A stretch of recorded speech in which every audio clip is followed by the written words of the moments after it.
Muito bem, pessoal, estamos aqui diretamente da sala da imprensa Frei Ayrton, no Convento de Santo Antônio. E hoje nós estamos aqui com o Fábio que é coordenador do Terço Animado pela Juventude e também é catequista, é ministro extraordinário da Sagrada Comunhão. E ele veio aqui como coordenador do grupo, do Terço. Ele vai falar um pouquinho sobre a sua experiência com Santo Antônio, a sua vivência dentro da igreja, que já vem desde quando ele era pequeno, que eu sei disso. E aí, Fábio, o que é que você está achando da nossa trezena? E o que é que você poderia falar da sua intimidade com Santo Antônio? Graças a Deus, a trezena de Santo Antônio está sendo maravilhosa, né? Muito bem feita, muito bem celebrada pelos padres, pela comunidade. Graças a Deus está acontecendo bem, né? Esse ano com a Pascom à frente, divulgando, né, com esses vídeos maravilhosos. E a experiência com Santo Antônio é desde criança. Minha mãe sempre me trouxe para cá, para este convento de Santo Antônio, né? Eu me identifiquei bastante com Santo Antônio por causa da pobreza, da obediência, dessas coisas, né? De ser humilde, simples, o quanto possível, né? Santo Antônio tem muito isso. E eu me identifiquei muito com Santo Antônio, né? Sobre o Terço da Juventude, foi criado o ano passado, né? Já vai fazer um ano que nós estamos à frente do Terço da Juventude. E foi realizado o Terço da Juventude com uma formação minha da Crisma, né? Um crismando, depois da formação da Crisma do Terço, sobre o Terço, ele teve essa ideia de fazer o Terço, né?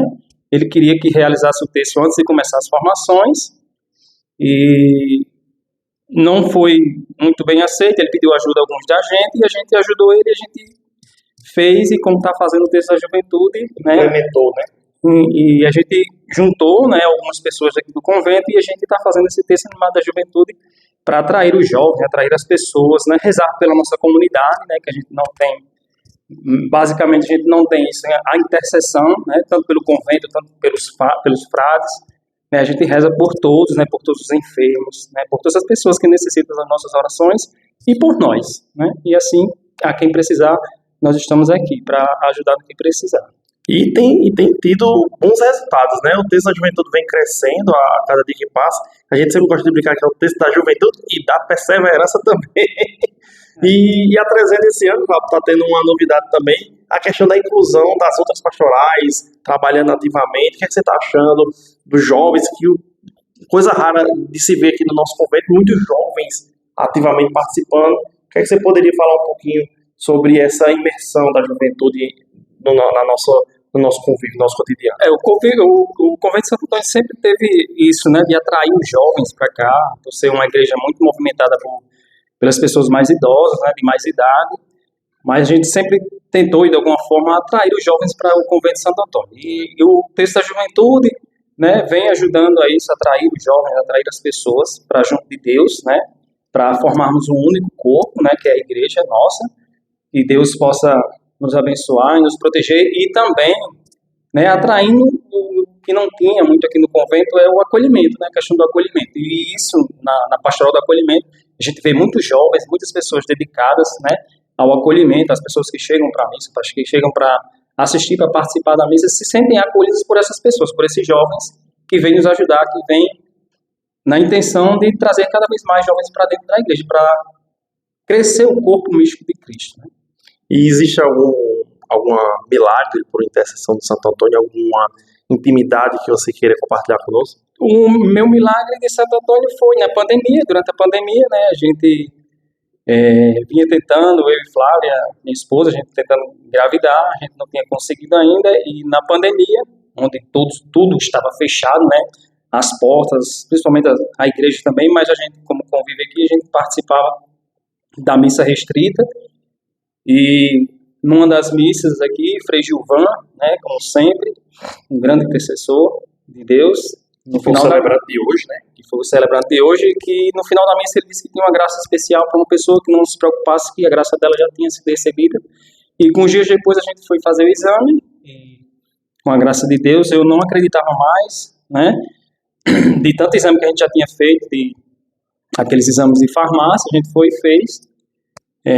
Eu não tinha mais esperança, assim, eu tenho sempre, né, esperança de que o milagre, o impossível ia acontecer. E eu fui comprar o bendito exame na farmácia. Quando cheguei, Flávia fez e deu positivo. E depois, né, para comprovar, fez o exame de sangue. E com a graça de Deus, ela engravidou. E hoje a gente tem a bênção de Deus que está conosco, que é a Maria Gabriela.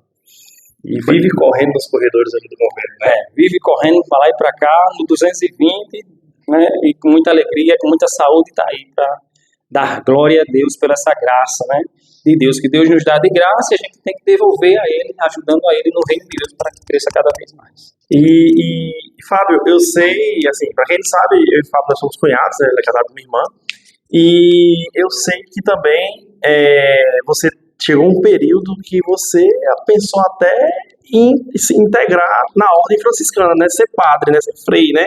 Conta um pouquinho pra gente o que é que fez você virar de chave. Antes do meu relacionamento hoje que eu tenho com o Flávio, eu tive outros relacionamentos que não deram certo, né? E eu numa terça-feira de carismática aqui, participando durante o Santíssimo, passou ali no meio, me lembro como hoje, passando ali no meio da Assembleia, eu de joelhos, eu pedi a Deus que me direcionasse um caminho para que eu não sofresse mais as decepções que as pessoas tinham me colocado, né, enfrentado. E que se fosse para eu ser um padre, que ele me colocasse no caminho certo. Ou não, se colocar uma outra pessoa novamente, que fosse para sempre, né, e que eu me sentisse tocado. E com a graça de Deus, ele não quis que eu fosse padre, né. A sua vocação era outra, né? A vocação era outra, Deus tinha outros planos para mim, né, apesar das decepções que eu tive, mas com a graça de Deus ele me colocou outra pessoa que hoje, graças a Deus, desde 2008 nos casamos e estamos até hoje, e a graça de Deus veio também com a filha, né, para abençoar cada vez mais o nosso matrimônio. E se casaram aqui no Convento de Santo Antônio em 2008. Mais um casal que a gente tem de casal que casou no Convento de Santo Antônio, não é brincadeira não. Pode só você, né, pai? Quem sabe, são cenas dos próximos capítulos. Então, Fábio, quero agradecer pela sua disponibilidade de vir aqui fazer esse bate-papo conosco.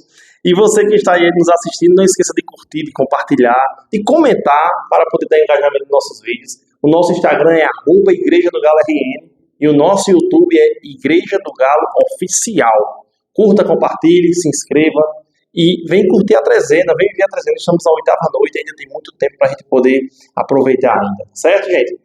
Vamos embora e paz e bem a todos!